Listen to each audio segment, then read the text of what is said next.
టీడీపీలో సమూల ప్రక్షాళన జరగనుందా? పొలిట్ బ్యూరోలోనూ మార్పులు తప్పవా? తాజా పరిణామాలు చూస్తే అదే అనిపిస్తోంది. పార్టీలో కొత్త వారికి ఛాన్స్ ఇచ్చి యువరక్తం ఎక్కించే ఆలోచనలు అధిష్టానం ఉన్నట్టు తెలుస్తోంది. ఇవాల్టి పొలిట్ బ్యూరో మీటింగ్ లో కీలక నిర్ణయాలు తీసుకునే ఛాన్స్ ఉంది.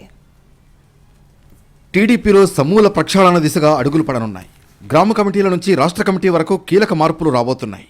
ఎన్నికల్లో కష్టపడిన వాళ్లకి, పార్టీ కోసం విధేయత చూపిన వారికి పదవులు దక్కబోతున్నాయి. కొంతమంది లీడర్లకు ఉద్వాసన చెప్పడానికి కూడా టీడీపీ అధిష్టానం రెడీ అవుతోంది. ఇవాళ టీడీపీలో అత్యంత కీలకమైన పొలిట్ బ్యూరో సమావేశం జరగనుంది.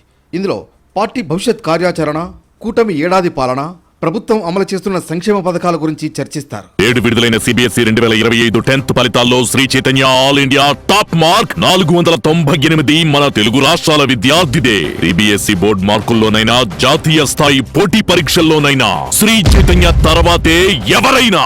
ప్రధానంగా యుద్ధానికి సంబంధించి కేంద్రానికి సంపూర్ణ మద్దతు ప్రకటించడంతో పాటు పెహల్గాంలో జరిగిన ఉగ్రదాడిని ఖండించనుంది.